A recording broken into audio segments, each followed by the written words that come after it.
You need to know your audience and who they are, and is your idea a four-quadrant film? Can anyone guess or anyone know what a four-quadrant film is?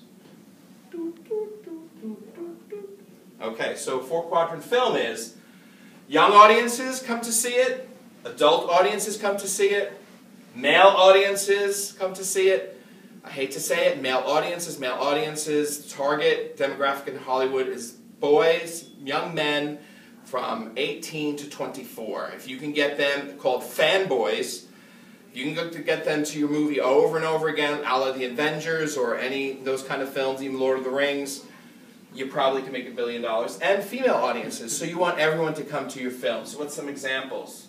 Four-quadrant film, Spider-Man. My mom took her grandson, and they both love Spider-Man, because there was a little bit of something in each for them. Pirates of the Caribbean, the same thing, four-quadrant film. Any Pixar film, any Pixar film is a four-quadrant film. You'll see families, you'll see older people. You know, what they do brilliantly is they write on two levels, so it's not, you know, if you ever watch a Saturday morning cartoon, Dora the Explorer, you know, you go crazy if you have a young toddler because there's nothing in it for you. But if you watch Finding Nemo, there are themes and jokes that are for you, for my age, and also a 10 or 12 or 7-year-old. So any Pixar movie... 18 to 24? Male. That's the coveted demographic in Hollywood. Right. Male, 18 to 24. Yeah, yes they do. Yeah. What about kind of like Shrek? The idea Exactly. Shrek is like... Shrek, they 18 to 20, they love that. There was stuff in there. Lord Farquaad. He must be compensating for something. He was compensating for something. Yeah. Okay, so I get that. I got the humor, but, you know, my nephew at the time was like 9 or 10. He just loved like Lord Farquaad because he was funny. I got it on another level, what he was compensating for. But so you see how the best films, and Shrek is like number 6 or 7 of all time. So if you could write on several levels and make it for everyone, you'll have a high concept film. So please test drive your idea.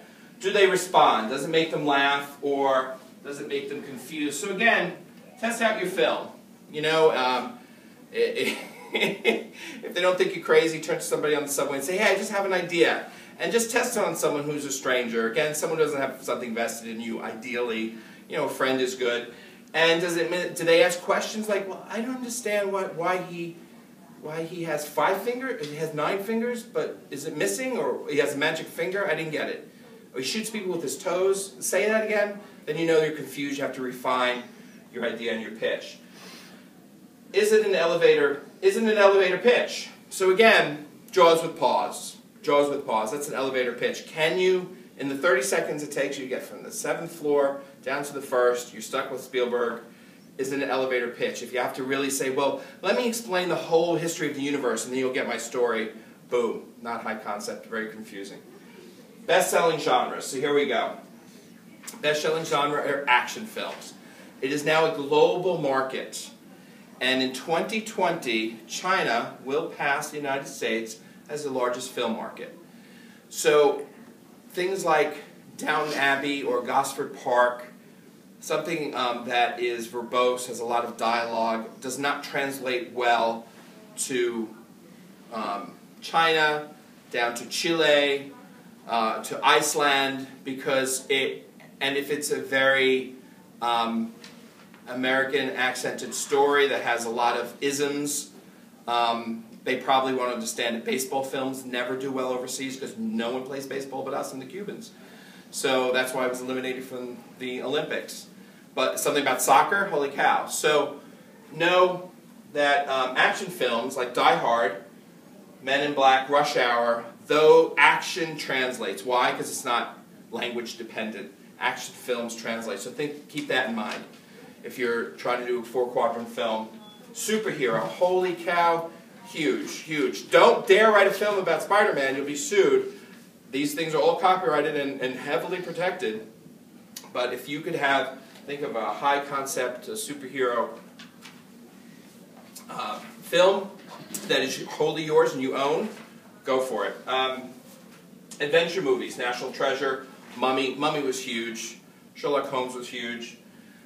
Thrillers, Born Identity, Fatal Attraction. And finally, comedy, Hangovers, Bridesmaids. Again, what's funny in China might not be funny here in the United States. So careful. But comedies could do sequel after sequel. It's also a good idea. So how to build a high concept idea? Well, you could rip it from the headlines. So you're looking in the newspaper and is this man who sells hot dogs, makes giant hot dogs for a living, and he makes a fortune. So you could take that idea and riff on it. Be careful not to use his idea or his name. He owns his own life. We all have right. You can't make a movie about me without my permission, but you can make a movie about Barack Obama because he's a public figure. Or the Dalai Lama, he's a public figure. You don't need their permission. So rip it from the headlines. There's a story that said, oh my God, that would make a great movie. Sometimes you read that. Go for it. Now, be careful. If it's in a magazine and it's a story about, someone who has a particular life or somebody who has a particular skill, that's copyrighted because it's a magazine article and it's not news. So be careful not to, go to Esquire and say, wow, that was a really interesting article. I'm going to write a movie about it. No. However, you could write a movie that has that same, you could use that idea that has the same flavor or same the texture and change it a little bit. You don't have to reinvent the wheel, but again, be careful. A lot of things are copyrighted. Newspapers, excellent. Public domain, go. Wind in the Willow. There was a screenwriter who knew Wind in the Willow was going to expire, the copyright, so they wrote a script, and Disney was planning the same film. Their script came out a week before and flooded the market. Disney bought it as a preemptive strike because they didn't want a rival script out there. Now, of course, they never used it, but these two guys wrote a Wind in the Willow script, public domain, made a fortune. So Peter Pan is partly in the public domain. You have to be careful. Peter Pan is copyrighted, not here, but some elements in England. Superman is not copyrighted. Dorothy, public domain. Look at Wicked on Broadway. It's a $1 billion franchise. The Great and Powerful Oz that came out yesterday. Mixed reviews, but again, not copyrighted. However, you better not give Dorothy red ruby slippers. They're copyrighted because they're silver in the book. So know your original source material. Childhood experiences. We just heard about Everyone Loves Raymond. He spun it into gold. So if you have a really great childhood experience or you had a wacky relative or something extraordinary that happened to you, write about it. Write the feeling behind the high concept idea. E.T. is loneliness. Star Wars is searching for identity. Titanic is eternal love. So write the feeling behind the high concept idea. So that's what we always respond to. We respond to emotion. We respond to things that make us feel something. Feel happy. Feel sad. Feel content. So make sure when you're writing your high concept idea, E.T. is very high concept. Alien crash lands on Earth. He's not here to eat us, destroy us, or eviscerate us. He's here as a friend. He's gathering soil samples for his planet. He gets left behind. But we love E.T. He's lovable. He's kind. He befriends Elliot. It's really a lost puppy movie.